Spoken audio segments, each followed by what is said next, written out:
Buat teman-temanku yang baru gabung, bisa cek di playlist untuk urutan videonya, dan bisa juga cek di playlist untuk judul barunya.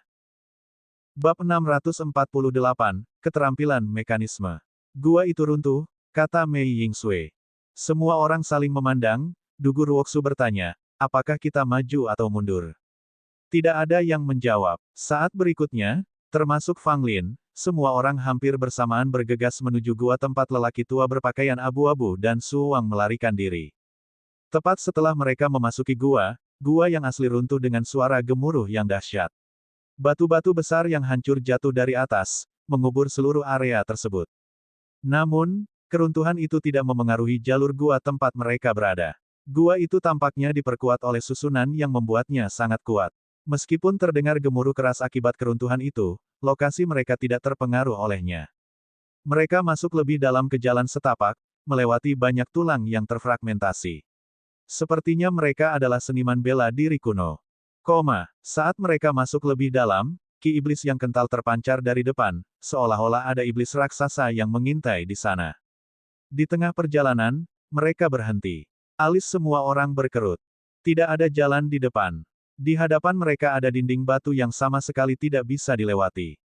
Mereka tidak melihat cabang atau percabangan lain selama perjalanan mereka.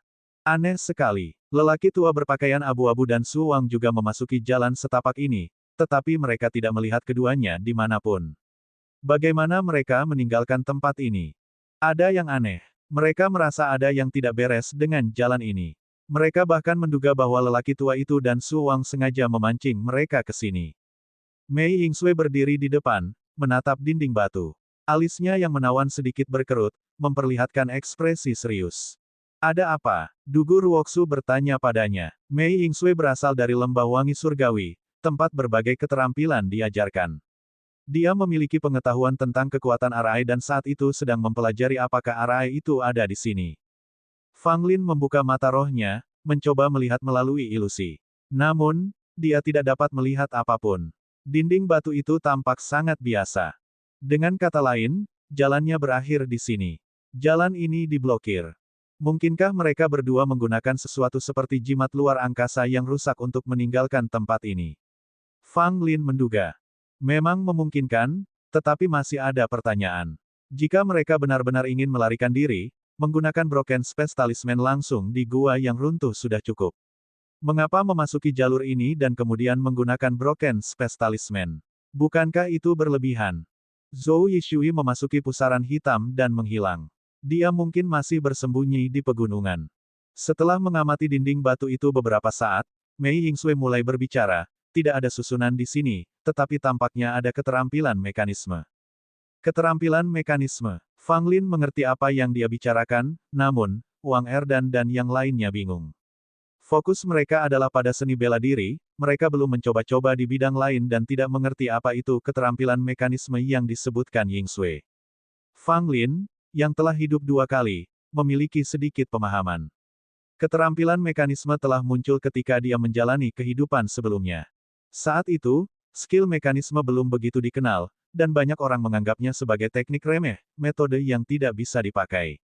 Namun, Fang Lin menyadari kekuatannya. Seorang teman lama ayahnya, Fang Qingye, yang tidak ahli dalam seni bela diri, tertarik pada keterampilan mekanisme.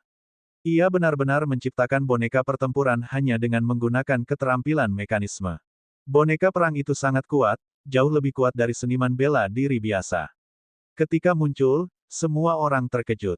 Akan tetapi, hanya sedikit praktisi keterampilan mekanisme yang ahli.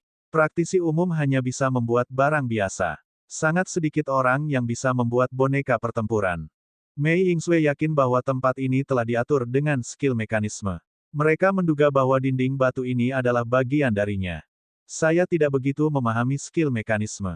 Namun fakta bahwa mata roh tidak dapat melihat apapun menunjukkan bahwa suatu susunan tidak menghalangi penglihatan kita. Lebih jauh lagi, ada jejak gangguan yang teratur pada dinding batu ini, yang menegaskan skill mekanisme di sini. Mei Yingsui berkata, menguraikan pengamatannya. Bisakah kita memecahkannya? Tanya Qi Yun Xiao. Mereka tidak terlalu peduli apakah itu adalah keterampilan mekanisme, hanya apakah itu bisa diuraikan untuk menghemat waktu. Mei Yingsui menggelengkan kepalanya, aku tidak bisa memahami skill mekanisme ini. Mendengar ini, mereka semua mengerutkan kening. Apa gunanya mengetahui tentang skill mekanisme jika tidak bisa dipecahkan? Bagaimana kalau menghancurkan dinding batu dengan kekuatan kasar? Usul Dugu Ruoksu.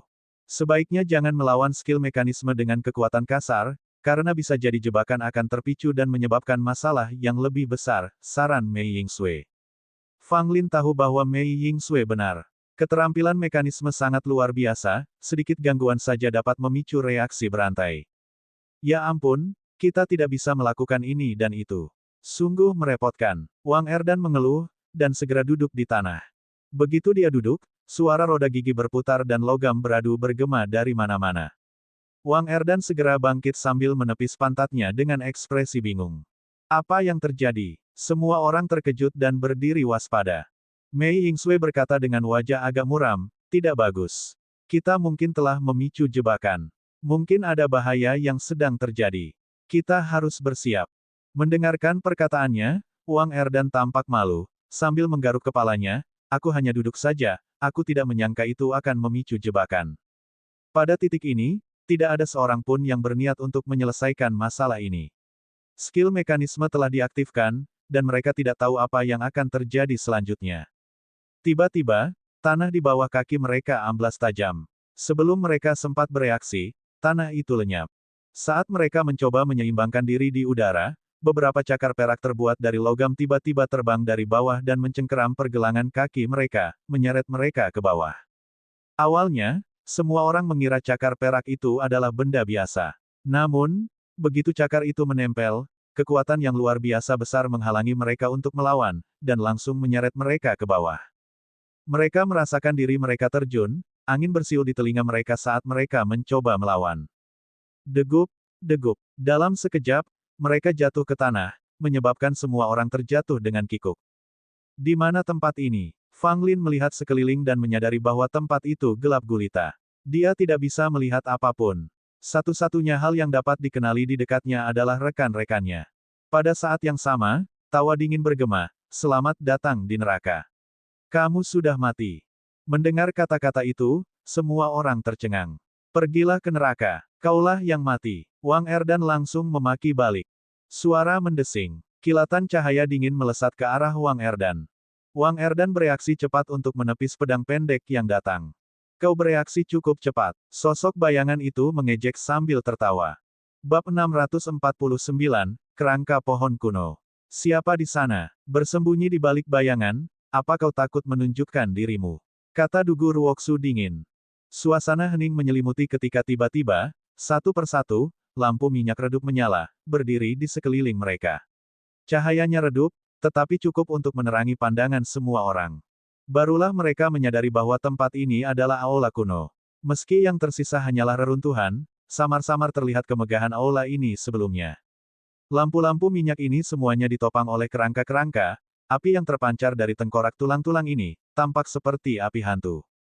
Tidak jauh di depan semua orang, sebuah pohon tua berakar dalam.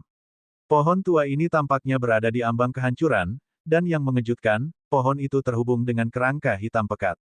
Bagian bawah kerangka itu telah menyatu sepenuhnya dengan pohon kuno itu, tidak dapat dibedakan satu sama lain.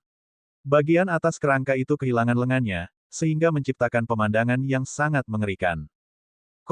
Pada saat ini, kerangka hitam itu membuka mulutnya, menyeringai menakutkan kepada semua orang. Semua orang waspada. Penampakan kerangka ini sangat aneh, dan jelas bukan kekuatan yang baik. "Apa-apaan kau ini?" Wang Erdan mengumpat. Kerangka hitam itu menatap semua orang dan berkata, "Kalian anak-anak kecil tidak terlihat terlalu buruk, tidak lebih buruk dari anak kecil itu. Kalian harus tinggal di sini dan memberiku makan." Mendengar ini, wajah semua orang berubah lebih buruk, siap menyerang kapan saja. Namun, dari kata-kata kerangka hitam itu dapat disimpulkan bahwa orang ini entah bagaimana ada hubungannya dengan Zhou Yishui. Fang Lin menyadari bahwa kerangka hitam itu kehilangan lengannya, jadi dia bertanya, "Di mana pria yang kamu sebutkan?" Begitu Fang Lin menyebut Zhou Yishui, kerangka hitam itu tampak marah. "Bocah itu mencuri lenganku dan melarikan diri. Jika aku menangkapnya, aku akan mencabik-cabiknya." Zhou Yishui benar-benar telah mengambil salah satu lengan kerangka hitam ini dan berhasil melarikan diri. Ini cukup mengejutkan. Hehe, Kalau Zhou Yishui bisa memegang salah satu lenganmu, bukankah kami bisa membongkarmu sepenuhnya? Fang Lin mencibir. Benar sekali, benar sekali. Mari kita hancurkan kerangka tua ini dan beri dia pelajaran. Kata Wang Erdan segera. Kerangka hitam itu sangat marah dan tiba-tiba menyemburkan kabut hitam dalam jumlah besar dari mulutnya, menyerbu langsung ke semua orang. Hati-hati, Mei Yingsui memperingatkan dengan lembut. Payung kiamat terbang keluar dan menyedot semua kabut hitam ke dalam payung. Senjata suci yang dibuat dengan keterampilan mekanisme dan jalur formasi. Saat melihat payung kiamat milik Mei Yingsui, kerangka hitam itu menunjukkan sedikit keterkejutan dan menatapnya sebentar. Tampaknya sangat tertarik pada payung kiamat. Payung kiamat berputar, dengan bunga plum bermekaran di sekelilingnya, dan setiap bunga diselimuti api. Maju, Mei Yingsui melambaikan tangannya, dan bunga plum yang berapi-api terbang menuju kerangka hitam itu. Itu tidak lebih dari sekadar tipuan. Kerangka hitam itu tertawa keras, berteriak, dan semua bunga plum segera hancur dan tidak bisa mendekati kerangka hitam itu. Adegan ini membuat wajah Mei Yingsui sedikit berubah. Orang tua, terima pukulanku. Wang Erdan bergerak, menciptakan segel 5 elemen yang dipadukan dengan kekuatan batinnya yang luar biasa menjadi sebuah pukulan, menghantam kerangka hitam itu dengan keras. Tidak buruk, tidak buruk. Kerangka hitam itu tertawa dingin. Tanpa ada tindakan apapun darinya, cabang pohon tempat ia berakar tiba-tiba melesat keluar, langsung menghancurkan pukulan Wang Erdan. Apa? Wang Erdan terkejut. Cabang pohon tua itu tampak sangat rapuh dan hampir membusuk. Dia tidak menyangka pohon itu begitu kuat.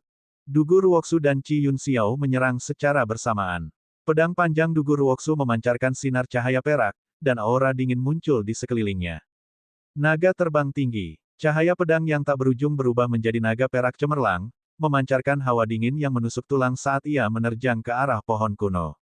Qi Yun Xiao mengarahkan jarinya, maka kekuatan petir dan petir menyatu dengan api, berubah menjadi jari raksasa api petir, membawa nafas dahsyat, dan mendarat di atas kerangka hitam itu. Kerangka hitam itu tertawa terbahak-bahak. Dua cabang terentang, satu menghancurkan pedang Qi milik Dugu Ruoksu, dan yang lainnya menghalangi jari api petir milik Qi Yun Xiao. Hanya ini yang bisa kau lakukan. Gunakan semua trikmu sekarang, atau kau tidak akan punya kesempatan. Si kerangka hitam mencibir, matanya penuh dengan penghinaan. Semua orang merasa hati mereka hancur. Kerangka hitam itu sangat kuat, bahkan lebih mengerikan daripada Zhou Yishui di puncaknya. Bagaimanapun, Zhou Yishui hanya memperoleh satu lengan dari kerangka hitam ini, yang membuatnya begitu kuat. Kerangka hitam yang mereka hadapi sekarang jelas jauh lebih kuat daripada hanya satu lengan. Fang Lin mengambil tindakan, memperlihatkan kekuatan White Elephant Trampling Mountain. Seekor gajah putih hantu besar muncul, meraung marah, dan menghentakkan kaki ke arah kerangka hitam itu dengan satu kaki. Kerangka hitam itu tampak meremehkan. Sebuah dahan busuk menancap, langsung menghantam gajah putih hantu itu. Gajah putih hantu itu langsung roboh, tidak mampu menahan satu hantaman pun dari dahan pohon. Alis Fang Lin berkerut. Dia menjentikkan jarinya, dan jari cakrawala bersiul dan jatuh. Ledakan. Cabang lama yang sama dengan santai menghancurkan jari cakrawala milik Fang Lin. Hahaha. Apakah kau sudah selesai memamerkan kemampuanmu? Sekarang giliranku. Kerangka hitam itu tertawa keras, dan tekanan yang luar biasa tiba-tiba turun. Tekanan yang dahsyat ini mengerikan, bagaikan murka dewa. Semua orang gemetar, darah menyembur dari mulut mereka, dan mereka semua terpental ke belakang. Sialan, Wang Erdan meraung, menamparkan tas istana 9 miliknya, dan mengenakan baju zirah. Auranya melonjak, menahan tekanan yang mengerikan ini, dan dia bergegas kembali ke kerangka hitam itu. Wang Erdan meninju, tinjunya mengandung kekuatan yang mengejutkan. Kekuatan 5 elemen di tinjunya berubah menjadi segel kuno. Kali ini, kerangka hitam itu tidak mencibir tetapi hanya mengayunkan lengannya yang tersisa untuk menahan pukulan Wang Erdan. Percikan, Wang Erdan kembali memuntahkan darah, dan seluruh tubuhnya melayang mundur bagaikan layang-layang yang talinya putus. Kerangka hitam itu juga tidak bernasib baik. Sebuah retakan muncul di tulang lengannya, dan wajahnya penuh amarah. Kalian berani menyakitiku, kalian semua akan mati. Kerangka hitam itu meraung marah. Banyak cabang pohon tua beterbangan, mengikat tubuh semua orang. Dan paku-paku kayu menusuk tubuh mereka, mulai menyerap saripati daging dan darah mereka. Fang Lin tidak terkecuali. Meskipun ia berjuang mati-matian, ia masih terjebak oleh dahan-dahan pohon. Saat paku-paku kayu itu menusuk tubuhnya, ia tahu itu buruk. Kalian, gunakan jurus pamungkas apapun yang tersisa, atau kita semua tamat. Fang Lin berteriak pada Qi Yun Xiao dan yang lainnya, kepanikan memenuhi wajahnya. Yang lainnya saling berpandangan dan kemudian menoleh ke arah Fang Lin. Di mana pedangmu yang berdarah itu? Wang Erdan bertanya dengan curiga. Fang Lin mengumpat dalam hati. Ia juga ingin memanggil pedang panjang berwarna merah tua, tetapi pedang itu tidak merespons, seolah-olah tidak mau repot-repot menghadapinya. Bab 650, Pohon Abadi. Jangan bicara omong kosong. Aku tidak bisa menggunakan pedangku sesuka hati. Kalau bisa, aku pasti sudah menggunakannya. Kata Fang Lin kesal. Dia sudah bisa merasakan duri kayu itu menyerap saripati daging dan darahnya. Qi Yun Xiao menyerang lebih dulu. Mutiara ungu terbang keluar dari tas 9 istana miliknya, dan langsung melepaskan 10.000 petir. Kekuatannya sangat mengerikan. Itu adalah Thunder Soul Orb. Kerangka hitam itu memperlihatkan keterkejutan di wajahnya, matanya dipenuhi dengan hasrat dan keserakahan. Qi Yun Xiao memanggil Thunder Soul Orb, dan kekuatan guntur dan kilat yang mengerikan itu 10 kali lebih kuat dari kekuatannya sendiri. Cabang-cabang yang melilit mereka langsung hancur berantakan oleh kekuatan guntur dan kilat, membebaskan semua orang dari bahaya dan mengembalikan kebebasan mereka. Namun, hal itu tidak berhenti di situ. Sebuah tangan petir raksasa keluar dari Thunder Soul Orb, menggunakan kekuatan 10.000 guntur dan menekan kerangka hitam itu. Kerangka hitam itu tidak berani lagi bersikap sombong. Thunder Soul Orb sangat kuat, harta karun guntur tertinggi, memiliki kekuatan yang sangat dominan. Kerangka hitam itu menusukkan satu tangannya ke pohon kuno dan segera menghunus pedang panjang yang membusuk. Berdengung, kerangka hitam itu mengayunkan pedang panjang, dan pedang itu segera meletus dengan aura yang mengerikan, menghantam Thunder Soul Orb dengan keras. Dengan suara gemuruh yang dahsyat, guntur yang mengerikan dan pedang Qi saling terkait. Semua orang langsung terguling oleh gelombang udara yang besar. Thunder Soul Orb terbang kembali, cahayanya sedikit redup, namun tidak terluka, walaupun telah mengeluarkan sejumlah besar kekuatan.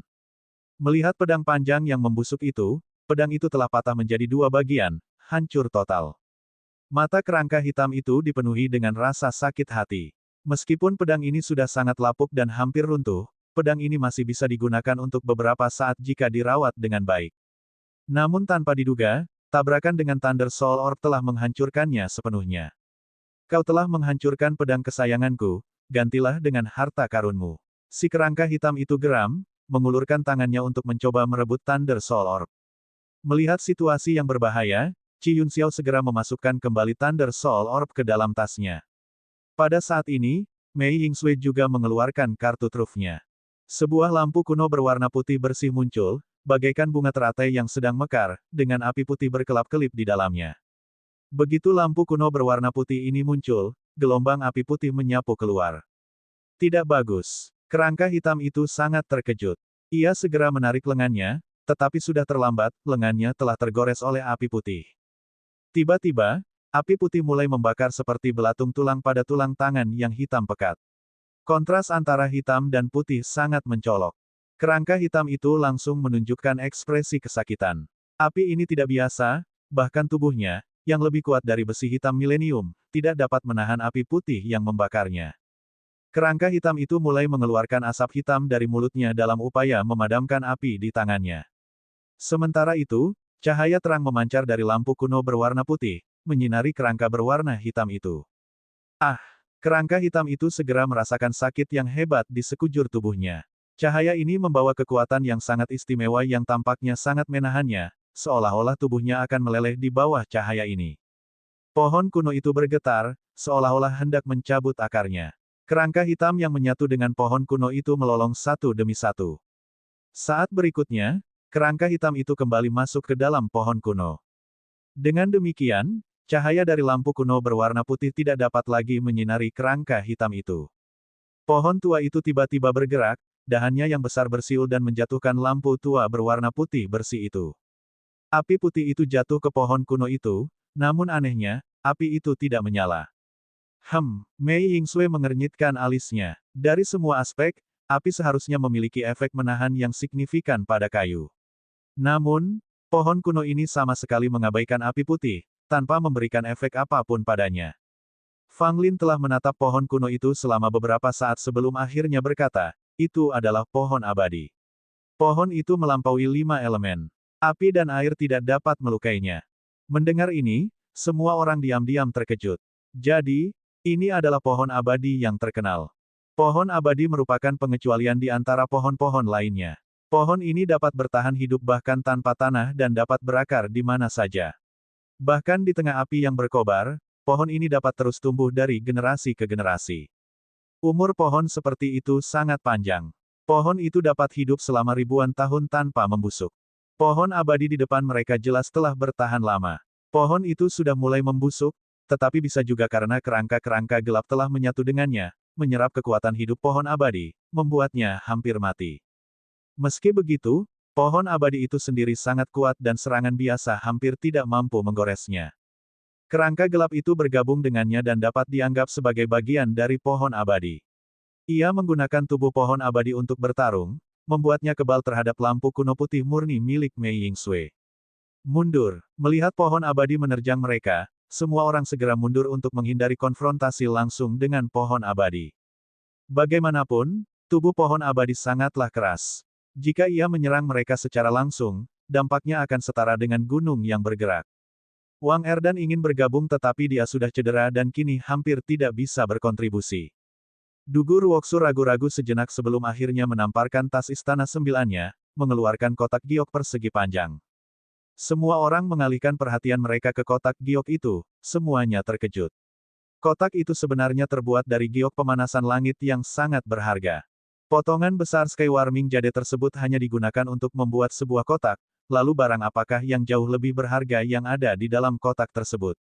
Melihat pohon abadi menerjang ke arah mereka, Dugu Ruoksu segera membuka kotak giok itu, mengeluarkan sebuah pisau panjang berbentuk aneh dari dalam kotak itu. Saat pisau itu dipegang di tangan Dugu Ruoksu, disertai dengan gelombang ki iblis yang membubung ke udara. Pada bilahnya, ada bayangan iblis yang samar-samar terlihat. Itu adalah pedang iblis. Dugu Ruoksu sangat ahli dalam menggunakan pedang dan bilahnya. Pedang iblis ini adalah salah satu harta karun keluarga Dugu. Hanya anggota paling menonjol dari setiap generasi yang berhak memilikinya. Pada saat itu, Dugu Ruoksu mengayunkan pedang iblis dan langsung menebas pohon abadi. Pedang iblis itu sangat kuat. Saat bergerak, pedang itu memenuhi udara dengan ki iblis, disertai dengan raungan iblis kuno. Serangan pohon abadi tiba-tiba terhenti, dengan jejak yang terlihat di tubuhnya. Jejak ini memang tertinggal akibat tebasan pedang iblis. Dugu Ruoksu menggerutu. Meskipun pedang iblis itu kuat, kekuatannya sendiri tidak cukup untuk mengeluarkan potensi penuhnya. Kalian semua memiliki barang-barang berharga seperti itu. Namun setelah hari ini, semuanya akan menjadi milikku. Suara kerangka tulang hitam itu terdengar dari dalam pohon abadi, dengan nada yang mengancam. Ledakan. Pohon abadi tercabut, terbang ke udara. Di bawah akarnya terdapat wajah-wajah yang menahan sakit dan ratapan. Tekan mereka. Dengan raungan marah dari kerangka tulang hitam, pohon abadi itu dengan marah menukik ke arah semua orang. Dugu Ruoksu menyerang lagi dengan pedang iblisnya, lampu kuno putih bersih milik Mei Yingsui juga berhadapan langsung dengannya. Merasakan situasi yang mengerikan, Qi Yunxiao menggertakkan giginya, dan sekali lagi mengeluarkan bola jiwa petir. Bab 651, Musim Semi datang ke kayu layu. Pohon abadi itu tumbang. Ketiganya menggunakan artefak berharga mereka untuk menghentikannya. Dengan suara keras, ketiganya, termasuk Dugu Ruoksu, terpental ke belakang, darah menyembur dari mulut mereka. Dari dalam pohon abadi, teriakan kesakitan bergema. Bentuk pohon yang dulu megah kini hancur total. Adegan ini membuat Fang Lin sangat terkejut. Pohon abadi dikenal abadi. Metode biasa hampir tidak dapat merusaknya, tetapi pohon ini hampir membusuk. Taktik yang digunakan oleh Dugu Ruoksu dan yang lainnya sangat hebat, memungkinkan mereka untuk menyebabkan kerusakan seperti itu. Namun, bahkan saat itu, Dugu Ruoksu dan rekan-rekannya terluka parah, hampir tidak mampu untuk pertempuran berikutnya. Kalian semua akan mati. Raungan marah terdengar dari pohon abadi. Wujudnya yang cacat sekali lagi melesat ke arah kelompok itu. Melihat bahaya yang mengancam, Wang Erdan menggertakkan giginya, menyeret tubuhnya yang terluka, dan mengeluarkan sebuah harta karun dari tas 9 istana miliknya. Sialan, aku tidak ingin menggunakan benda ini, tapi aku tidak punya pilihan sekarang. Wang Erdan mengumpat, melemparkan benda di tangannya ke pohon abadi. Roda harta karun 5 warna memancarkan cahaya yang menyilaukan, dan dengan momentum yang tak tertandingi, ia bertabrakan dengan pohon abadi. Ledakan. Kekuatan roda harta karun 5 warna sungguh mencengangkan. Kekuatan 5 elemen meledak, dan yang mengejutkan semua orang, roda itu berhasil memblokir pohon abadi. Terlebih lagi, dalam proses ini, kekuatan 5 elemen terus-menerus mengikis tubuh pohon abadi. Meskipun pohon abadi itu tangguh, bagaimanapun juga, ia adalah pohon kuno yang membusuk. Ia telah dikuras habis oleh kerangka hitam, sehingga tidak banyak lagi kekuatannya yang tersisa. Di sisi lain, roda harta karun 5 warna sangat kuat, harta karun kelas atas. Pohon abadi sama sekali tidak mampu melawannya. Wang Erdan terengah-engah, duduk di tanah, wajahnya sangat pucat. Melihat rekan-rekan mereka yang terluka, Fang Lin diam-diam mengagumi kartu tersembunyi mereka yang baru saja terungkap. Kecuali jika ini masalah hidup dan mati, mereka mungkin tidak akan menggunakan kartu truf ini. Pada saat ini, pertarungan sesungguhnya antara roda harta karun 5 warna dan pohon abadi baru saja dimulai. Meskipun roda harta karun 5 warna sangat kuat, Wang Erdan hanya dapat memacunya dalam waktu singkat dan tidak dapat mempertahankannya dalam waktu lama. Sementara itu, pohon abadi itu membusuk dan bentuknya perlahan-lahan terhapus oleh kekuatan roda harta karun 5 warna. Mereka semua melihat roda harta karun 5 warna menguasai pohon abadi, sedikit demi sedikit, menghancurkan wujudnya. Tepat pada saat itu, semua wajah aneh di bawah akar pohon abadi tiba-tiba berubah menjadi kabut darah dan diserap oleh pohon abadi. Di antara mereka ada 2 wajah yang merupakan ajudan terpercaya putra mahkota, yaitu lelaki tua berjubah abu-abu dan Suwang. Mereka mengalami nasib yang sama seperti wajah-wajah lainnya, yaitu hancur berkeping-keping. Setelah menyerap kabut darah, dahan-dahan dan batang-batang pohon abadi yang layu tampak kembali segar, dengan tanda-tanda samar munculnya cabang-cabang hijau. Adegan ini mengejutkan semua orang. Mungkinkah pohon abadi itu bangkit kembali dan menunjukkan kekuatannya yang mengerikan seperti dulu? Jika pohon abadi benar-benar bangkit kembali, ia akan benar-benar tak terhentikan. Bahkan jika mereka memiliki harta karun, mereka tidak akan punya peluang. Mereka jelas tidak berada pada level eksistensi yang sama. Bahkan pohon abadi yang layu pun telah memberi mereka kesulitan, belum lagi pohon abadi yang telah direvitalisasi. Cahaya meledak dari roda harta karun 5 warna, berputar cepat. Kekuatan 5 elemen menyatu dan mengalir deras ke pohon abadi. Meskipun kuat, harta karun tidak berguna di tangan orang lemah sepertimu. Semua harta karun ini akan menjadi milikku, suara kerangka hitam itu terdengar senang. Ledakan. Pohon abadi itu menekan dengan kuat. Roda harta karun 5 warna bergetar hebat. Cahayanya berubah sedikit redup, hampir tidak bisa bertahan. Wang Erdan menggertakkan giginya dan membuka mata rohnya. Sebuah cermin perunggu terbang keluar dari mata rohnya. Cermin itu melayang ke atas, dengan pantulannya menghadap ke pohon abadi. Cahaya surgawi bersinar. Pohon abadi langsung terpengaruh. Percikan vitalitas yang baru saja diperolehnya kembali tampak memudar. Mengambil kesempatan ini, roda harta karun 5 warna melancarkan serangan lain, menghantam pohon abadi dan membuatnya terlempar mundur. Tepat pada saat itu, sebuah sosok raksasa tiba-tiba muncul dari tanah tempat pohon abadi sebelumnya berakar dan meninju langsung ke arah Wang Erdan tanpa peringatan apapun. Sialan, Wang Erdan segera menghindar, tetapi sosok tinggi itu terus mengejarnya dan melancarkan serangkaian serangan gila-gilaan. Setelah melihat lebih dekat, mereka semua terkesiap. Itu memang boneka perang. Terbuat dari perunggu dan besi, benda itu sangat besar. Meskipun tampak kaku, benda itu cukup lincah. Wang Erdan, yang sudah terluka dan sibuk mengoperasikan 2 harta karun itu, kelelahan. Sekarang menghadapi serangan gencar dari boneka perang, situasinya dengan cepat berubah kritis. Fang Lin melangkah maju, menghunus tombak berpola emas untuk menghalangi boneka pertempuran. Aku akan menangani orang ini, kata Fang Lin, meringankan krisis yang dihadapi Wang Erdan. Wang Erdan mengangguk, memfokuskan seluruh perhatiannya pada 2 harta karun itu, dan mempertahankan kebuntuan dengan pohon abadi. Meskipun boneka pertempuran itu lincah, levelnya tidak tinggi. Setelah beberapa kali bertarung, Fang Lin berhasil meledakkan salah satu lengannya. Namun, kelebihan terbesar dari Battle Puppet adalah tidak adanya kekuatan hidup. Ia tidak merasakan sakit bahkan saat kehilangan lengannya. Tepat saat Fang Lin hendak menghancurkan boneka pertempuran, 4 boneka pertempuran lainnya bermunculan dari segala arah. Alis Fang Lin berkerut dan dia membuka mata rohnya. Cahaya biru muncul, bertujuan untuk menekan aksi boneka pertempuran ini melalui kekuatan mata rohnya. Akan tetapi, pohon abadi mengeluarkan aura mengerikan yang melumpuhkan kekuatan mata roh Fang Lin, membuatnya tidak efektif. Kemampuan mata roh Fang Lin hampir setara dengan kemampuan mata surgawi. Namun, saat menghadapi penindasan pohon abadi, kemampuan itu masih tampak agak lemah. Jika Fang Lin telah mencapai tingkatan Spirit Vein, akan hampir mustahil bagi pohon abadi untuk menekan Spirit Eye milik Fang Lin. Singkatnya, level Fang Lin belum memadai, sehingga setiap aspeknya masih belum cukup kuat. Jika levelnya cukup tinggi, bahkan pukulan biasa pun dapat memiliki kekuatan yang tak terbayangkan. Menghadapi kepungan 5 boneka perang, Fang Lin tidak dalam posisi yang kurang menguntungkan. Namun, dia benar-benar terpuruk dan tidak bisa berbuat apa-apa lagi. Dugu Ruoksudan yang lainnya telah menelan pil tersebut dan meskipun kondisi mereka buruk, mereka berhasil menggunakan harta mereka untuk melawan pohon abadi. Cabang pohon abadi menyerang, membuat Dugu Ruoksudan yang lainnya terpental sekali lagi.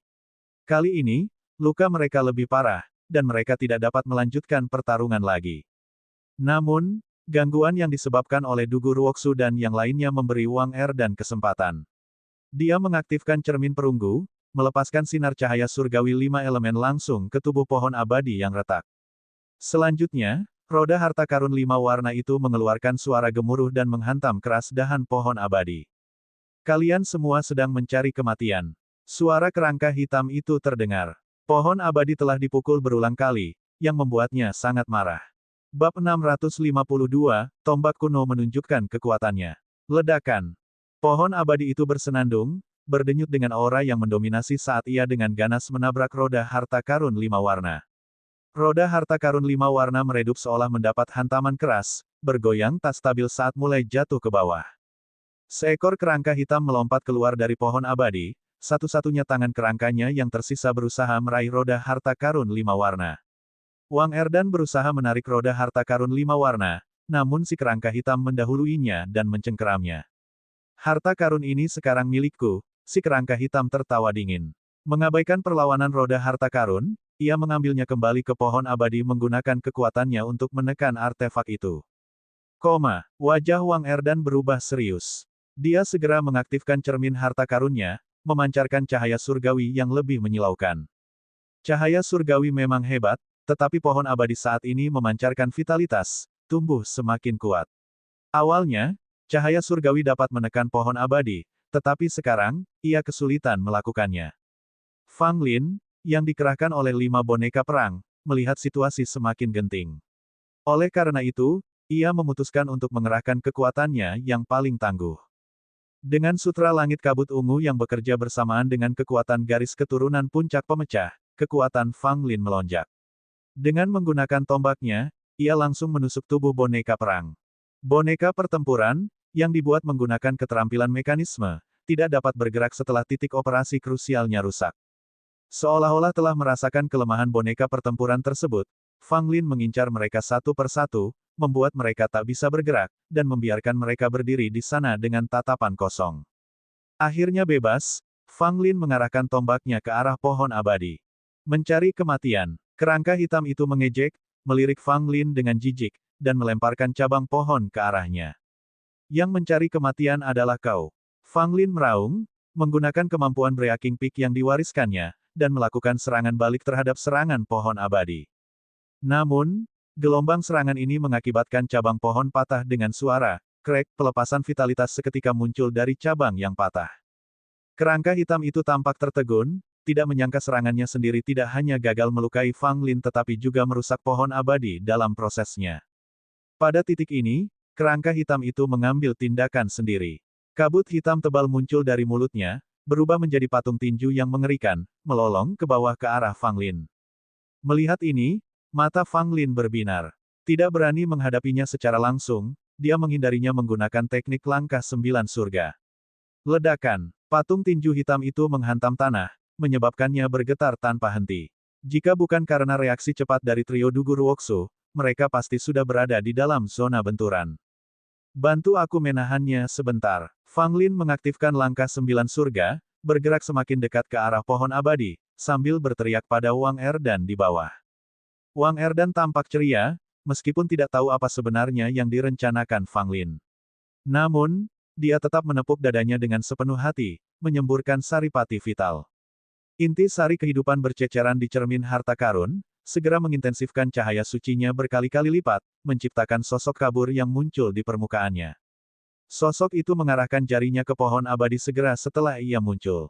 Tidak bagus. Sosok itu menunjuk dengan gerakan tangan bersamaan dengan cahaya suci cermin harta karun, yang langsung membuat pohon abadi tidak bisa bergerak.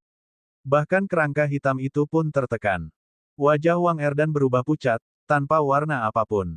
Ia terkulai ke tanah, napasnya lemah. Aku sudah mengerahkan segalanya, aku hanya bisa menahannya sebentar. Fang Lin tetap diam, tatapan matanya penuh tekad. Dia menyingkirkan tombaknya, mengeluarkan tombak kuno dari tas Istana Sembilan. Saat memegang tombak kuno di tangannya, Fang Lin tampak berubah. Rambutnya tiba-tiba berubah menjadi merah menyala, mirip dengan api yang berkobar, dan matanya juga berubah merah. Seluruh tubuhnya memancarkan aura pembunuh yang kuat seolah-olah dia telah berubah menjadi asura yang menakutkan dalam sekejap mata. Membunuh. Raungan dahsyat itu tampaknya berasal dari Fang Lin dan tombak kuno itu. Aura pembunuh yang luar biasa itu sepenuhnya menekan ki iblis dari pohon abadi, menyelimuti seluruh ruang dengan niat membunuh. Kerangka hitam itu tampak ngeri, matanya dipenuhi ketidakpercayaan saat dia melihat apa yang dipegang Fang Lin di tangannya. Tombak ini, kerangka hitam itu tampak ingin mengatakan sesuatu. Fang Lin telah menyerbu ke depan saat itu, pandangannya berubah sepenuhnya menjadi merah, pikirannya dipenuhi dengan niat membunuh yang menggila. Percikan, tombak kuno itu, yang membawa aura membunuh yang mengerikan, langsung menembus tengkorak kerangka hitam itu. Tidak, kerangka hitam itu menjerit, tubuhnya langsung runtuh. Namun, saat tubuh kerangka hitam itu roboh, sepotong cahaya gelap melesat keluar tanpa suara, dan lenyap seketika tanpa jejak. Sambil memuntahkan darah, Fang Lin terjatuh ke bawah, melonggarkan cengkeramannya pada tombak kuno. Akan tetapi tombak kuno itu tidak terjatuh, auranya yang dahsyat bahkan lebih kuat, menusuk dengan ganas ke batang pohon abadi. Pohon abadi gemetar, tampak takut pada tombak itu. Ia memukul-mukul dahannya, mencoba mencabut tombak itu dari tubuhnya. Sayangnya, kekuatan tombak itu terlalu menakutkan. Cabang-cabang yang menyentuh tombak itu berubah menjadi debu. Pohon abadi mengeluarkan ratapan teredam, lalu hancur dengan suara ledakan keras. Serpihan pohon abadi berjatuhan seperti tetesan air hujan. Pada saat itu, Fang Lin jatuh ke tanah, nyaris pingsan. Tubuhnya terasa mengerikan, tombak itu terlalu menakutkan. Meskipun kuat, tombak itu menyebabkan Fang Lin kehilangan kewarasannya, dan tubuhnya tidak dapat menahan aura pembunuhan yang mengerikan itu. Hanya menggunakannya sebentar saja hampir membuatnya pingsan. Saat itu, ia kesulitan untuk berdiri saja. Hanya setelah tombak kuno itu menghancurkan pohon abadi, barulah pohon itu kembali ke tas Istana Sembilan milik Fang Lin. Semua orang memandang Fang Lin dengan ekspresi aneh, mata mereka jelas terkejut.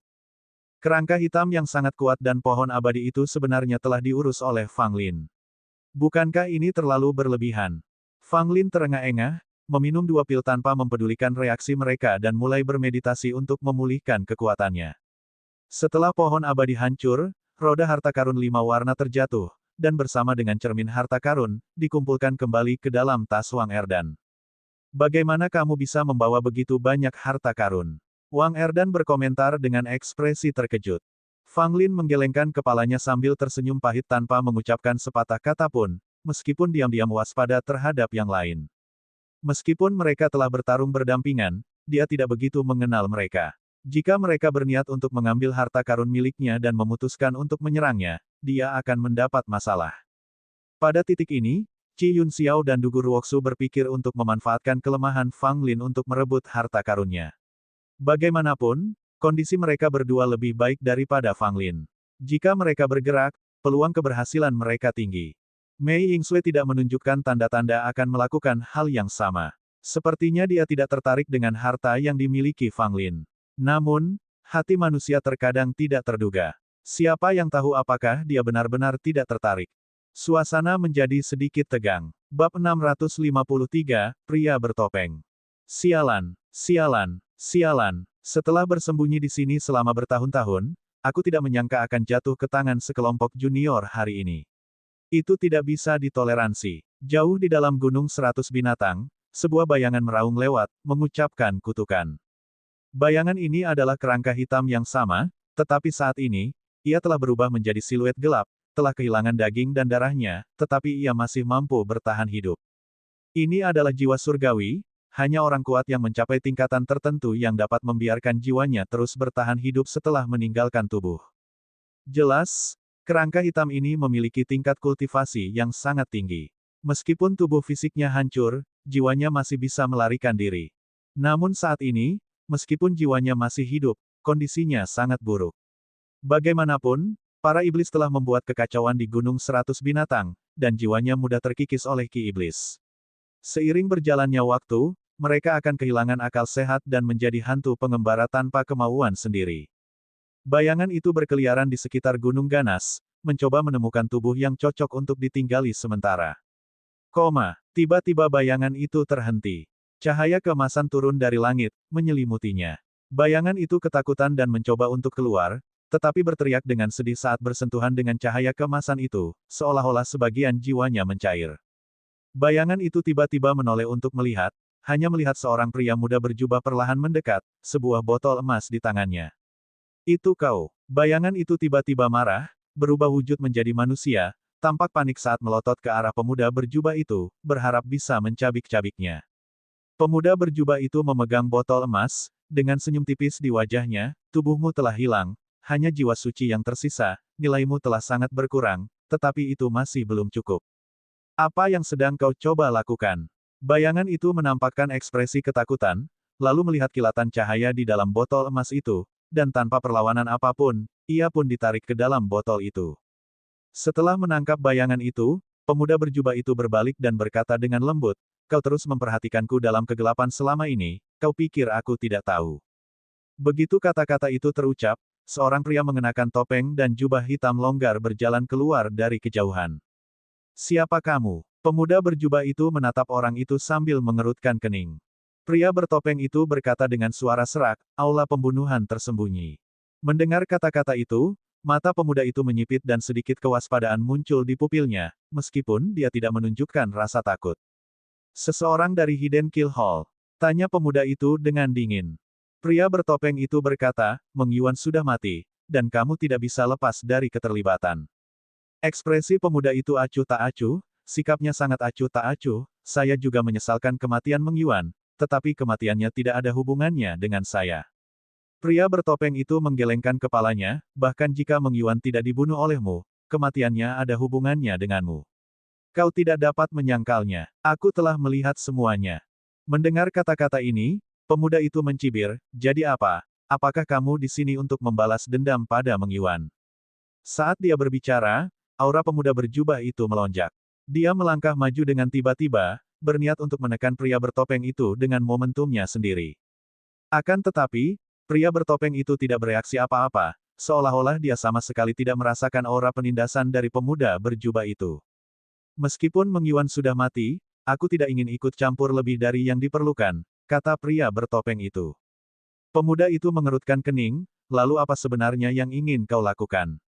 Kau mengikutiku sepanjang jalan, apakah itu hanya untuk mengawasiku? Pria bertopeng itu tidak mengatakan apa-apa, tetapi perlahan-lahan melepaskan topengnya. Ketika pemuda berjubah itu melihat wajah laki-laki itu, pupil matanya mengecil dan, meskipun biasanya dia tenang, dia tidak dapat menahan diri untuk tidak terkesiap. Monster macam apa kamu? Pria muda berjubah itu berteriak dingin, dan sedikit kewaspadaan muncul di matanya. Pria bertopeng itu mengenakan kembali topengnya, dan suaranya berubah, seperti yang kau lihat, aku adalah monster, jadi identitasku tidak penting.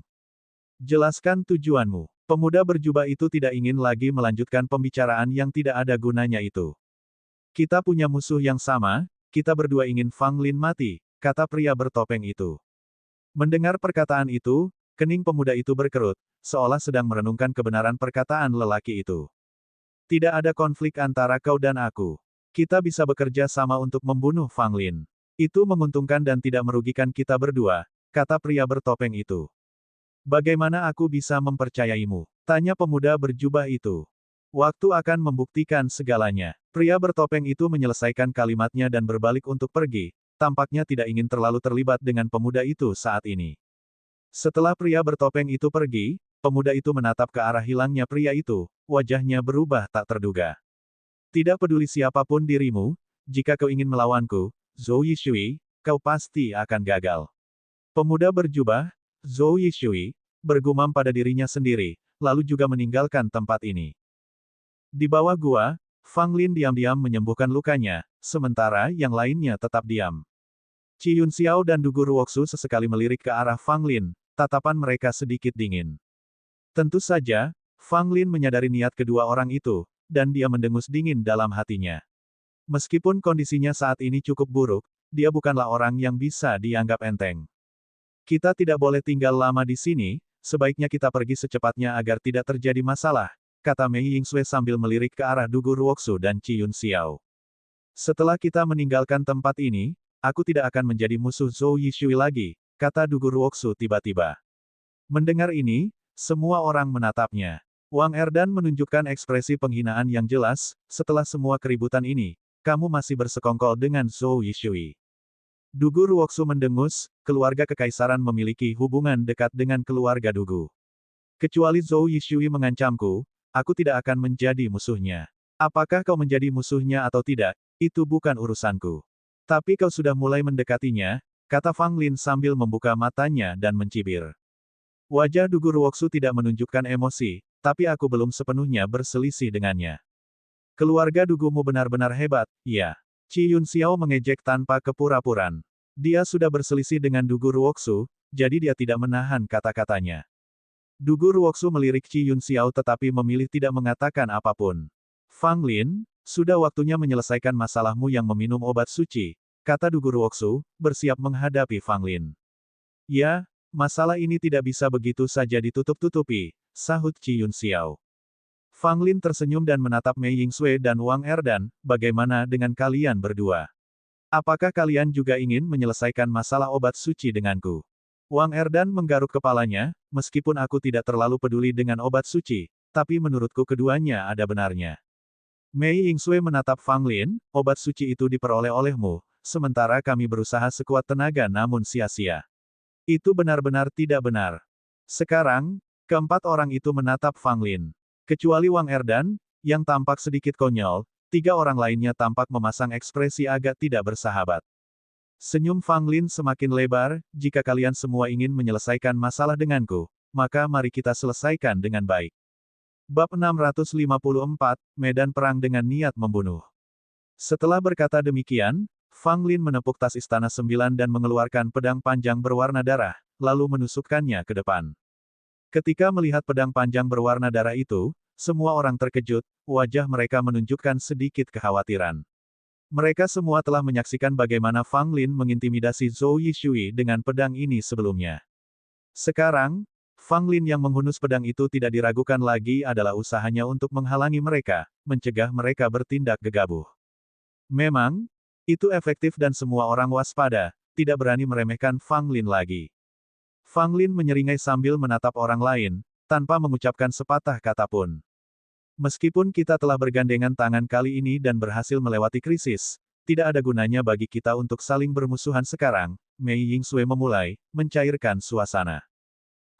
Qi Yun Xiao dan Dugu Ruoxu keduanya mengangguk, meskipun mereka tampak tidak senang.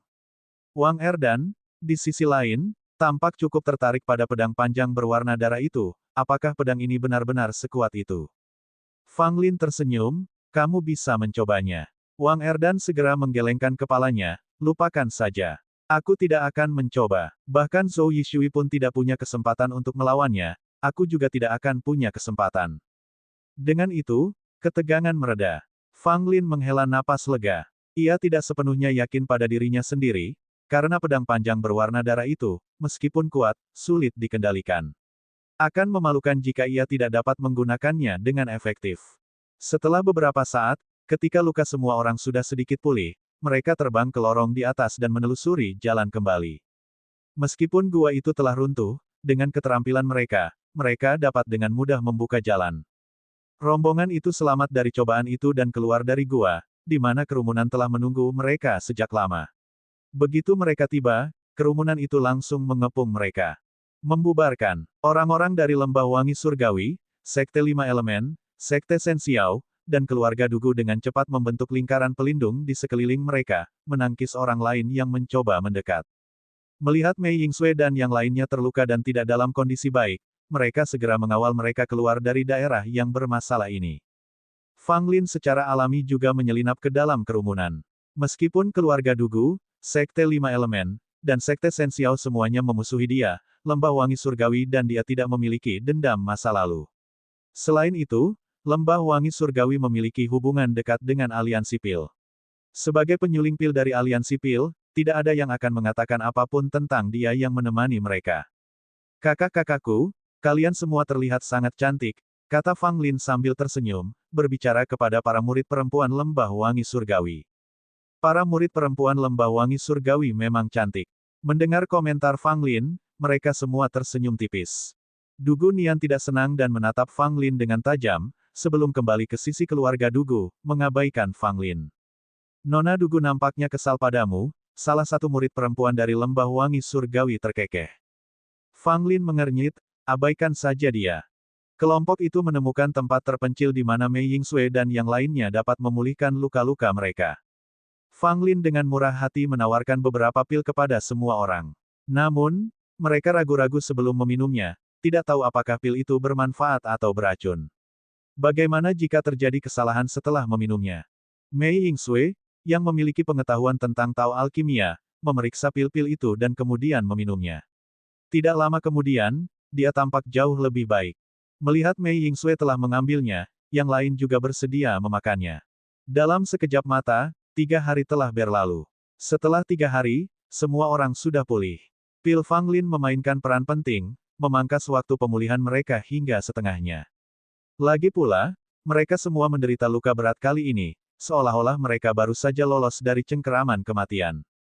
Semuanya, apa rencana kalian sekarang? Mei Yingsue membuka mulutnya dan bertanya. Wang Erdan tidak ragu-ragu dan menyeringai, saya berencana untuk pergi ke medan perang kuno. Sisa-sisa niat membunuh kuno masih ada di sana yang dapat saya gunakan untuk menenangkan diri. Mendengar ini, Dugu Ruoksu dan Qi Yun Xiao keduanya menunjukkan minat. Fang Lin juga menunjukkan minat pada saran ini dan dengan cepat bertanya, apakah ada tempat seperti itu? Aku bisa menemanimu ke sana. Wang Erdan mengangguk, tentu saja, medan perang kuno cukup besar untuk menampung banyak orang. Namun, niat membunuh di sana sangat kuat, orang biasa tidak akan mampu mengatasinya. Hehe, kami bukan orang biasa, Fang Lin terkekeh. Aku juga akan pergi, imbuh Qi Yun Xiao. Segera, semua orang memutuskan untuk menemani Wang Erdan ke medan perang kuno yang dibicarakannya. Sebagai pemandu mereka, Wang Erdan memimpin jalan. Mereka bertemu dengan sejumlah binatang iblis di sepanjang jalan. Namun, mengingat kekuatan gabungan mereka hanya akan menghadapi ancaman dari binatang iblis alam 4 transformasi. Binatang iblis apapun di bawah alam 4 transformasi tidak dapat melukai mereka sama sekali. Medan perang kuno yang dibicarakan Wang Erdan berada di perbatasan antara wilayah luar dan wilayah yang lebih dalam. Tempat ini sering dikunjungi oleh binatang iblis yang kuat, jadi tidak banyak orang yang berani menjelajah jauh ke dalamnya. Tidak ada binatang iblis di dekat medan perang kuno karena niat membunuh yang tersisa darinya terlalu kuat. Binatang iblis akan mengalami kerusakan parah jika bersentuhan dengannya, jadi mereka menjauh. Sedangkan bagi prajurit manusia, jika mereka cukup kuat, mereka dapat menggunakan niat membunuh dari medan perang kuno untuk menempa diri mereka. Ini akan menguntungkan kekuatan fisik dan tenaga dalam mereka. Namun, metode ini penuh dengan bahaya, jika mereka tidak dapat menahan niat membunuh, mereka akan terluka. Saat tiba di medan perang kuno, yang bisa mereka lihat hanyalah hamparan tanah tandus dan hangus. Kerangka-kerangka berserakan di medan perang, beberapa milik prajurit manusia, yang lainnya milik binatang iblis. Tidak peduli seberapa kuat mereka semasa hidup, setelah bertahun-tahun yang tak terhitung jumlahnya, yang tersisa hanyalah sisa-sisa ini. Kelompok itu bahkan belum mencapai medan perang ketika mereka merasakan niat membunuh yang mengerikan terpancar darinya. Sungguh menakjubkan. Mereka yang berada pada tingkat alam asal surgawi ketiga atau keempat mulai memperlihatkan jejak darah di tubuh mereka, terluka oleh niat membunuh. Sungguh medan pertempuran dengan niat membunuh yang dahsyat. Qi Yun Xiao tampak takjub. Dugu Ruoksu, Fang Lin dan yang lainnya juga tampak penasaran. Niat membunuh memang kuat di sini. Menggunakannya untuk memurnikan diri akan menghasilkan manfaat besar, tetapi risikonya juga tinggi. Aku masuk duluan. Wang Erdan mengumumkan dan segera bergegas menuju medan perang kuno. Wang Erdan langsung jatuh ke tanah begitu memasuki medan perang, tidak bisa terbang dan hanya bisa berjalan. Setiap langkah maju terasa sangat sulit, dan dia bergerak sangat lambat. Kelompok lainnya, tidak mau ketinggalan, segera mengikutinya dan memasuki medan perang. Fang Lin adalah orang terakhir yang melangkah ke medan perang.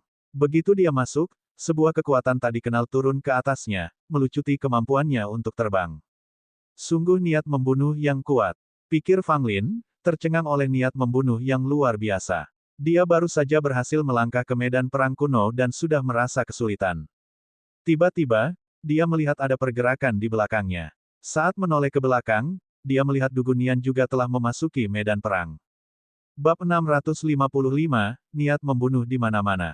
Bagaimana kau bisa masuk? Kau harus keluar secepatnya. Fang Lin mengernyitkan alisnya dan berseru. Orang di depan, Dugu Ruoksu, juga menoleh dan langsung memarahi, omong kosong. Cepat tinggalkan tempat ini. Dugu Nian tampak pucat, meskipun dia berada di pinggiran medan perang kuno ini, dia sudah mulai terhuyung-huyung. Namun, ada sedikit kegigihan di mata Dugu Nian. Dia tampak sangat keras kepala, tidak mendengarkan Fang Lin dan Dugu Ruoksu, dan tetap teguh dalam medan perang niat membunuh. Fang Lin terdiam. Sepertinya Dugu Nian benar-benar tidak menghargai hidupnya. Mereka sendiri merasa tempat ini menakutkan dan karena kultivasi Dugu Nian tidak tinggi, kekuatannya juga tidak kuat, jika dia bersikeras tinggal di sini, kemungkinan besar akan terjadi masalah besar. Jangan bodoh, pergi sekarang. Fang Lin menasihati lagi. Dugu Nian mendengus. Aku menolak untuk pergi. Kalian semua terlalu meremehkanku. Dengan itu, Dugu Nian melangkah maju. Lihat itu, bahkan aku bisa menahan tantangan di sini. Dugu Nian menggertakkan giginya, meskipun kata-katanya tegas, dia tetap menolak untuk mengakui kekalahan. Fang Lin kehilangan kata-kata. Gadis ini terlalu gegabah. Dia mempertaruhkan nyawanya. Dugu Ruoksu tampak kesal dan mencoba melangkah maju untuk secara paksa membawa Dugu Nian keluar dari medan perang kuno ini. Bagaimanapun, dia adalah sepupunya sendiri. Dia tidak bisa hanya berdiam diri dan menonton. Jika terjadi sesuatu di sini, itu akan menjadi buruk. Jangan mendekat, aku bisa bertahan, kata Dugu Nian. Dugu Ruoksu dimasukkan ke dalam hewan peliharaan, melihat bahwa Dugu Nian berhasil bertahan di pinggiran medan perang, dia memperingatkan, jangan masuk lebih dalam lagi, jika kau melakukannya, aku akan segera mengeluarkanmu. Dugu Nian bersenandung tanda setuju. Sepertinya dia sudah menyerah, tetapi apa yang ada dalam pikirannya, hanya dia yang tahu. Dugu Ruoksu tidak lagi mempedulikan Dugu Nian. Melihat hal ini, Fang Lin tidak punya pilihan selain melanjutkan perjalanannya, meskipun ia akan mengalihkan perhatiannya ke Dugu Nian dari waktu ke waktu. Di barisan terdepan adalah Wang Erdan, tentu saja dia adalah orang pertama yang memasuki medan perang kuno. Namun, kecepatannya telah melambat saat ini, dan sepertinya perjalanan ke depannya semakin sulit. Mei Yingsui, Qi Yun Xiao, dan Dugu Ruoksu berjalan dengan kecepatan yang hampir sama, dan jarak antara mereka dan Wang Erdan secara bertahap semakin dekat. Fang Lin mengikuti dari belakang, juga mengejar 3 orang di depan. Beberapa orang sudah memasuki medan perang kuno saat ini, termasuk pelayan Shen, yang percaya diri dengan kekuatannya. Meskipun mereka tidak setara dengan Mei Yingsui dan yang lainnya, mereka cukup percaya diri untuk menguji kekuatan mereka di medan perang kuno. Tentu saja, ada juga beberapa orang yang langsung mundur setelah memasuki medan perang, berteriak ketakutan.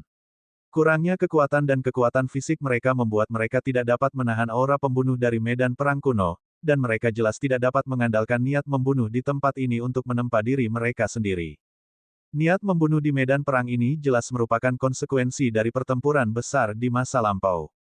Sisa-sisa reruntuhan dan tanah hangus menjadi bukti keganasan perang. Semakin dalam mereka memasuki medan perang, semakin tebal pula niat membunuh yang mereka miliki, membuat perjalanan mereka jauh lebih menantang.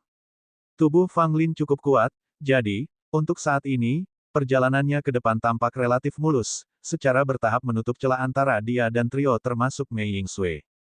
Wang Erdan, yang berada di paling depan, sudah berhenti. Dia berlutut di lantai. Bukannya Wang Erdan tidak bisa melanjutkan, tetapi dia hampir pingsan. Jika dia melanjutkan, dia tidak akan bisa melangkah lebih jauh. Berhenti di titik ini untuk menyesuaikan diri dengan niat membunuh dan membiarkan tubuhnya mengeras sebelum melanjutkan perjalanan akan memastikan peluang bertahan hidup yang lebih besar, dan kemampuan untuk melakukan perjalanan lebih jauh. Ketika mereka tiba di tempat Wang Erdan dan krunya berhenti, raut wajah mereka tampak serius. Konsentrasi niat membunuh di tempat ini bahkan membuat mereka merasa khawatir. Seperti Wang Erdan, kelompok itu memilih untuk berhenti dan tidak melanjutkan dengan gegabah. Kultivasi Fang Lin tidak semaju mereka, ia baru saja mencapai tahap asal surgawi, dan meskipun kekuatannya tidak kalah dengan mereka, kesenjangan dalam kultivasi mereka masing-masing masih terlihat jelas. Sebagai perbandingan, tubuh Fang Lin cukup kuat. Bagaimanapun, tubuh itu telah melalui berbagai ujian dan disempurnakan secara menyeluruh oleh obat suci, membuat tubuh fisiknya bahkan lebih kuat daripada Wang Erdan. Fang Lin mengikuti di belakang mereka, mengandalkan perawakan fisiknya yang kekar. Ia menatap mereka sebentar sebelum melakukan gerakan mengejutkan. Fang Lin melewati kelompok itu dan terus berjalan maju. Langkah ini membuat Wang Erdan dan krunya tampak terkejut. Mereka memilih untuk berhenti sejenak di sini agar terbiasa dengan niat membunuh sebelum maju lebih jauh, tetapi Fang Lin tidak berhenti dan malah maju langsung. Kerumunan di luar medan perang kuno juga memperhatikan ini, dan seruan terkejut terdengar. Fang Lin agak terlalu percaya diri. Kecerobohan seperti itu, dia tidak akan bisa pergi jauh. Tunggu saja, sebentar lagi dia akan merasakan kepahitannya. Banyak yang menggelengkan kepala, merasa bahwa Fang Lin terlalu impulsif. Apa gunanya dia melampaui Wang Erdan dan timnya? Melakukan tindakan gegabah seperti itu tidak dapat diterima. Dia tidak akan mampu menahan niat membunuh sama sekali.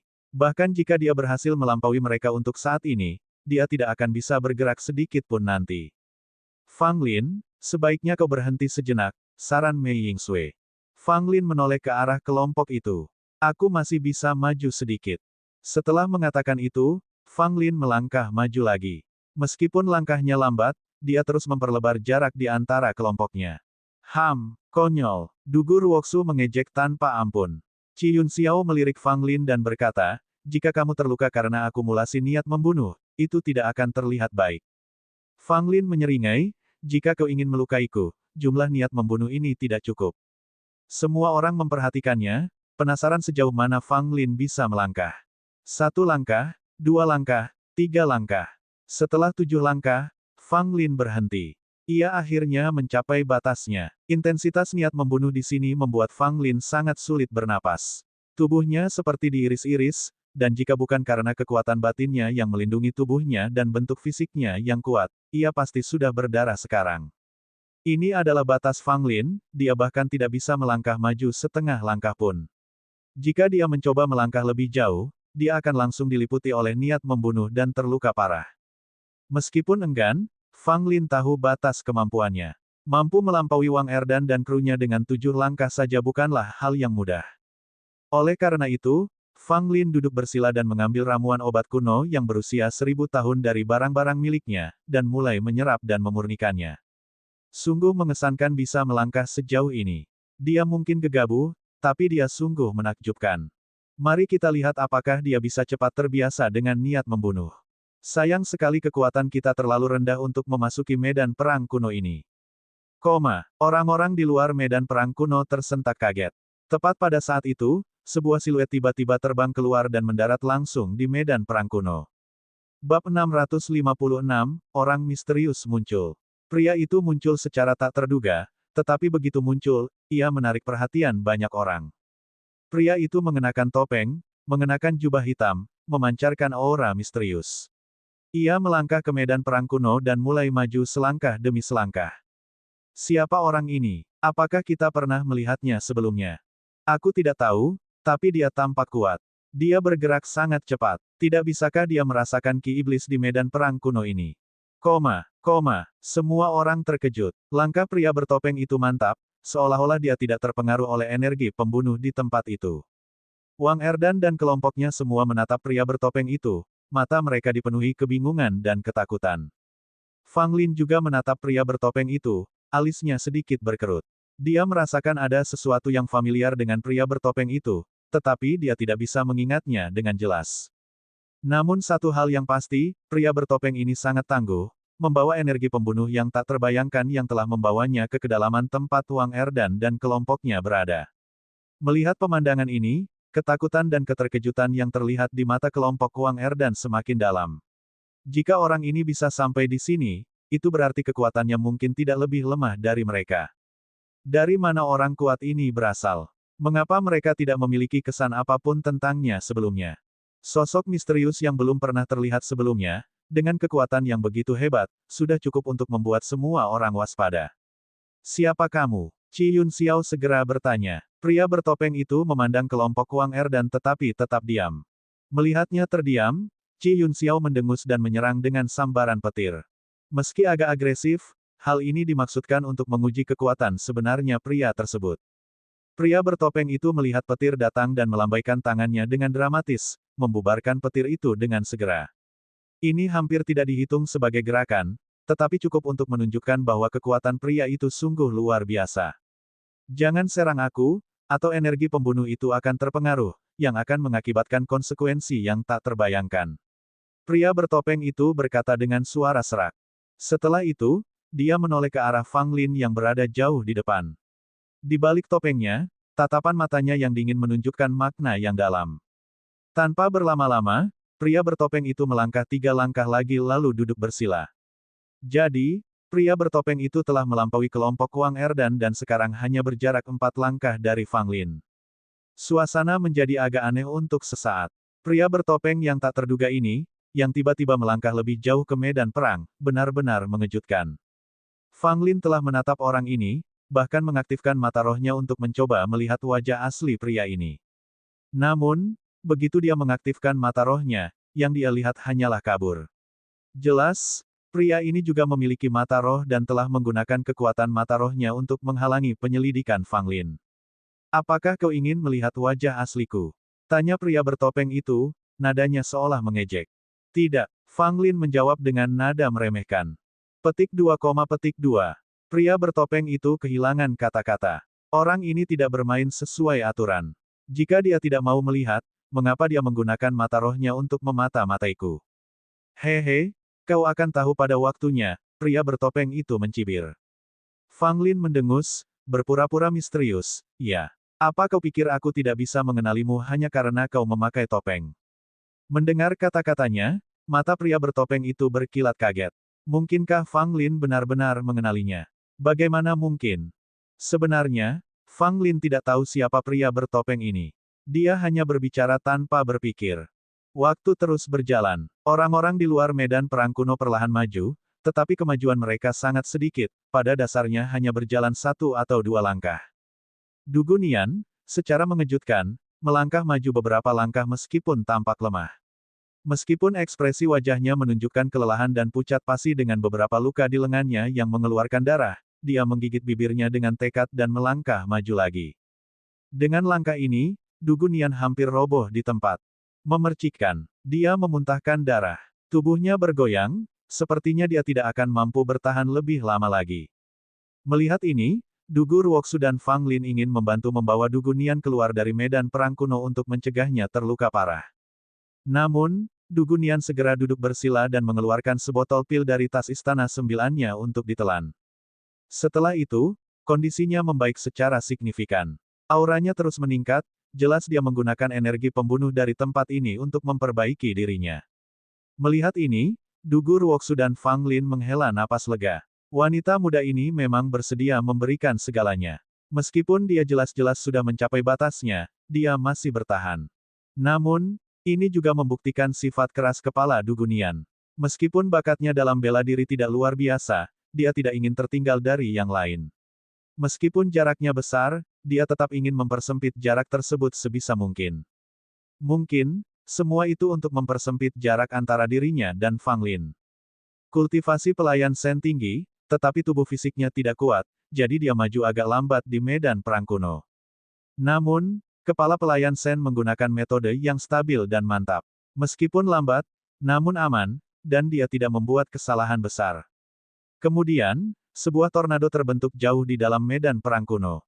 Tornado ini, yang terbentuk murni dari energi pembunuh, sangat mengerikan. Sambil meraung, tornado itu langsung menuju ke arah kelompok itu. Ini tidak baik. Semua orang terkejut. Energi pembunuh di sini sudah mengerikan, sekarang tornado telah terbentuk. Apakah itu untuk merenggut nyawa? Tepat ketika semua orang hendak mundur, tornado mematikan itu mengubah jalurnya di tengah jalan dan tidak menuju ke arah mereka. Meski itu alarm palsu, semua orang berkeringat dan merasa gelisah. Di sisi lain, pria bertopeng itu tampak tenang, seolah-olah dia tahu sesuatu seperti ini akan terjadi. Ketika tornado pembunuh itu muncul, dia sama sekali tidak bereaksi. Setelah beberapa lama, Wang Erdan bangkit lagi, rasa percaya diri terukir di wajahnya. Dia melampaui pria bertopeng dan Fang Lin. Di luar medan perang kuno, orang-orang dari Sekte Lima Elemen melihat penampilan Wang Erdan dan tersenyum, jelas senang. Apa yang bisa disyukuri? Qi Yun Xiao akan segera menyusul. Kakak kita Mei tak ada duanya. Dugu Ruoksu dari keluarga Dugu kita adalah yang terkuat. Semua golongan saling bermusuhan, tetapi untuk saat ini, semua orang harus mengakui bahwa Wang Erdan, yang telah berhenti selama 4 jam, beradaptasi dengan energi pembunuh, melampaui semua orang, dan tetap memimpin, benar-benar mengesankan. Setelah beberapa saat, Dugu Ruoksu bangkit, tampak tenang, dan melampaui pria bertopeng dan Fang Lin, yang membuntuti Wang Erdan.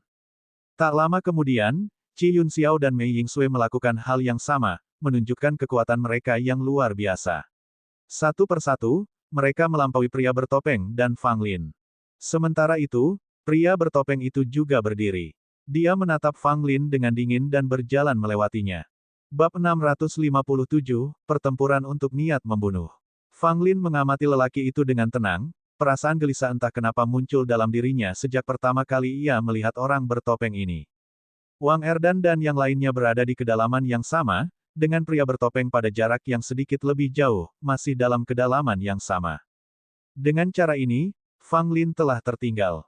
Kesenjangannya langsung terlihat, Fang Lin memang terlalu tidak berpengalaman. Dia terlalu gegabah sebelumnya, sekarang dia berjuang untuk beradaptasi dengan aura pembunuh itu. Dia mungkin mengalami luka dalam, dia pasti sedang menahannya sekarang. Kemungkinan besar, dia memang melebih-lebihkan dirinya sendiri. Pria bertopeng itu benar-benar tangguh, tapi latar belakangnya masih menjadi misteri. Di luar medan perang kuno, kerumunan ramai berdiskusi. Meskipun mereka tidak menaruh harapan besar pada Fang Lin, mereka sangat penasaran dengan pria bertopeng itu. Memang, butuh waktu bagi Fang Lin untuk beradaptasi dengan aura pembunuh ini. Bagaimanapun, dia sudah terlalu dalam, mencapai batasnya, dan meskipun dia tidak mengalami cedera internal apapun, menyesuaikan diri dengan aura pembunuh ini dalam jangka pendek tampaknya tidak realistis. Namun, Fang Lin tidak khawatir, ini bukanlah kontes yang mengharuskan adanya perbedaan keterampilan. Aura pembunuh di medan perang kuno ini dimaksudkan untuk mengasah diri. Kuncinya adalah siapa yang bisa memperoleh lebih banyak manfaat dari medan perang kuno, bukan siapa yang bisa melangkah lebih jauh. Namun, di mata kebanyakan orang, semakin dalam seseorang menjelajah medan perang kuno yang penuh pembunuhan, semakin kuat pula mereka. Orang-orang dari Sekte Lima Elemen dan golongan lain semuanya berharap agar bakat-bakat terbaik mereka dapat menjelajah lebih dalam dan menekan keajaiban-keajaiban lainnya. Fang Lin duduk bersila, menarik napas dalam-dalam, dan selain memperhatikan Dugu Nian dan pria bertopeng itu, dia terutama memanfaatkan aura pembunuh untuk mengasah dirinya. Aura pembunuh itu adalah sisa-sisa pertempuran besar yang terjadi di dunia lain selama bertahun-tahun yang tak terhitung jumlahnya, yang masih berlangsung bahkan setelah ribuan tahun. Melihat aura pembunuh yang bertahan begitu lama, orang hanya bisa membayangkan betapa dahsyatnya pertempuran yang pernah terjadi di sini. Fang Lin menenangkan pikirannya, secara bertahap berhenti melawan aura pembunuh dan membiarkannya mendatangkan malapetaka pada tubuhnya. Seketika, Fang Lin merasa seakan-akan banyak pisau kecil menebasnya. Meski tidak melukai kulitnya, rasa sakitnya sangat terasa. Pada saat itu, Fang Lin mulai mengoperasikan sutra langit kabut ungu. Dikelilingi oleh aura ungu yang membumbung, ia menarik aura pembunuh. Samar-samar terlihat, Fang Lin secara sadar memikat aliran aura pembunuh, membentuk tornado kecil. Fang Lin duduk di sana, di tengah tornado yang dibentuk oleh aura pembunuh, menahan siksaan. Pemandangan ini mengejutkan semua orang yang hadir, mata mereka dipenuhi rasa tidak percaya. Apa yang sedang dia lakukan? Bagaimana aura pembunuh di sekitarnya berubah menjadi pusaran angin? Aura pembunuh yang sangat mengerikan, membuat jantung kita berdebar kencang bahkan dari jarak sejauh itu. Aku tidak percaya Fang Lin tidak tercabik-cabik oleh aura pembunuh itu, Ini sungguh tidak terpikirkan. Mungkinkah dia melakukannya dengan sengaja? Gila sekali, ya. Banyak orang membelalakkan mata mereka, fokus pada Fang Lin. Baginya untuk duduk dengan tenang di tengah aura pembunuh yang mengerikan seperti pusaran angin benar-benar mengerikan. Wang Erdan dan yang lainnya semuanya memperhatikan Fang Lin, tetapi mereka tampaknya tidak terlalu heran. Biar aku coba. Wang Erdan bergumam dan juga berusaha secara sadar mengumpulkan aura pembunuh. Namun, begitu dia mencobanya, dia menjerit kesakitan. Mengumpulkan terlalu banyak aura pembunuh sekaligus hampir mencabik dagingnya. Tidak bisa, aku butuh lebih banyak waktu untuk beradaptasi, Wang Erdan meringis. Yang lain menatap Wang Erdan dengan canggung.